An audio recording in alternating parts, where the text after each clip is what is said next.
अस्सलाम वालेकुम नाजरीन, मैं हूं हकीम सैयद ज़ियाउद्दीन। यूट्यूब चैनल हकीम ऑनलाइन में खुशामदीद। नाजरीन, हमारी आज का जो नुस्खा है वो आपके सामने पड़ा हुआ है। ये हमारा आज का नुस्खा है। ये नुस्खा जो है ये वियाग्रा का नेमुल बदल है। हमारा मामूली मतलब है, हर किस्म के साइड इफ़ेक्ट से बिल्कुल महफूज है, किसी किस्म के मुज़र असरात इसके नहीं है और इसके जो अज्जा है वो खालिस होने चाहिए। आपने ये एहतियात करना है। ये है लौंग, ये किसी भी मसाले की दुकान से आपको आसानी से मिल जाएगी। लौंग जो है वो आम चीज़ है, तकरीबन हर घर के किचन में मौजूद होता है। फिर ये आता है जायफल। तो ये जायफल जो है इससे हमने छिलका उतारा हुआ है, आपने भी इससे छिलका उतारना है। जायफल भी मसाले की दुकान पे आम मिल जाता है। ये है दारचीनी, मशहूर मसाला है, हर मसाले की दुकान पे और तकरीबन हर घर में मौजूद होता है। बाकी की जो चार चीज़ें हैं ये इंतहाई अहमियत के हामिल है। ये है अकरकरहा। तो अकरकरहा की पहचान असल की ये है कि जब आप इसको थोड़ा सा जो ज़बान की नोक है उस पर आप रखेंगे और इसको थोड़ा सा काटेंगे तो ज़बान जो है ज़बान को सुन कर देगा, ये 1-2 मिनट के लिए। ये चीज़ जो है ये बेर बहूटी है, ये एक कीड़ा है जिसको खुश्क किया हुआ होता है। बेर बहूटी इंतहाई मकरूबा दवाई है, तो इसलिए हम अपने नुस्खे में इसको इस्तेमाल करते हैं। ये जो है ज़ाफ़रान है। ज़ाफ़रान आप किसी भी एतमाद वाली दुकान से लेंगे, क्योंकि ज़ाफ़रान में भी 1 और 2 का बहुत रुझान आया हुआ है। उसके बाद आते हैं ये रेग माही। रेग माही जो है ये एक चपकली नुमा एक चीज़ होती है, इसको रेत की मछली भी कहते हैं और ये जो है इंतहाई मकरूबा दवाई है और आसाब को ताकत देने के लिए इस्तेमाल होती हैं। आप यहाँ से स्क्रीनशॉट लेकर इस नुस्खा को महफूज भी कर सकते हैं। तो आइए दिखाते हैं आपको इस नुस्खा को कैसे बनाएंगे। इस नुस्खा को हमने मशीन में डाला है। अब तकरीबन 2 से 3 मिनट में ये बिल्कुल पाउडर हो जाएगा और उसको फिर छान कर ये दवाई जो है वो तैयार हो जाएगी। ये मरहला हम आपको दिखा रहे हैं। ये नुस्खा मशीन में तैयार हो रहा है।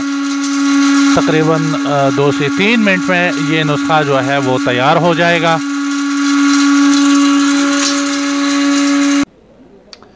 जी नाजरीन, तो दवाई अच्छी तरह बारीक पीसने और फिर उसको छानने के बाद हमारी दवाई जो है वो तैयार हो गई है।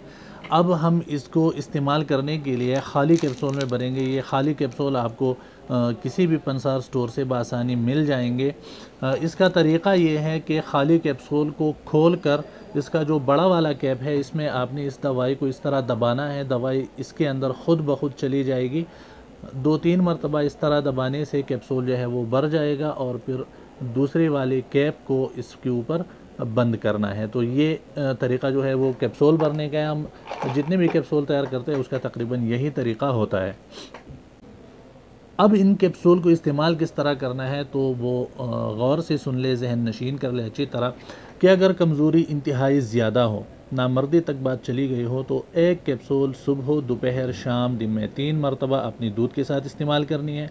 और अगर कमज़ोरी थोड़ी सी हो तो 1 कैप्सूल सुबह शाम दूध के साथ बाकायदा इस्तेमाल करें। इसमें और वियाग्रा में फ़र्क ये होता है कि वाइग्रा जो है वो फ़ौरन असर करता है, क्योंकि उसमें साइल्डेनाफिल साइट्रेट होता है, जबकि ये दवाई जो है ये नेचुरल है। इसमें जो भी खुसूसियात है वो अपने कुदरती है, किसी किस्म की उसमें कीमियाई तब्दीली नहीं की गई। तो इस वजह से इसके असरात जो है वो हफ़्ता 2 हफ़्ते बाद तकरीबन शुरू हो जाते हैं, लेकिन इसके असरात जो है वो तकरीबन दायमी रहते हैं। और ये सिर्फ मर्दाना कमज़ोरी के लिए ही नहीं बल्कि जिस्म की तमाम कमज़ोरियों के लिए ये एक बेहतरीन टॉनिक है। जनरल टॉनिक के तौर पर भी इसको इस्तेमाल कर सकते हैं। 1 कैप्सूल रोज़ाना इसका इस्तेमाल जो है वो हर किस्म की कमज़ोरी से महफूज रखेगा। नाज़रीन, उम्मीद है आपको हमारी आज की वीडियो भी पसंद आई होगी। अगर आप चाहते हैं कि हमारी हर नई आने वाली वीडियो आप तक पहुंच सके और आपने अभी तक हमारा चैनल सब्सक्राइब नहीं किया तो चैनल सब्सक्राइब करके बेल का बटन दबाएं। इस तरह हमारी जो भी नई वीडियो होगी वो सबसे पहले आप तक पहुंच सकेगी। हमारी नई वीडियो जो है इसके बाद जो वीडियो आने वाली है वो जिनसिंग पर है। जिनसिंग की खुसूसियात, उसके इस्तेमालात, उसके फ़वाइद वगैरह जो है उस वीडियो में वो आपको दिखाएंगे। उस वीडियो तक के लिए अल्लाह हाफिज़।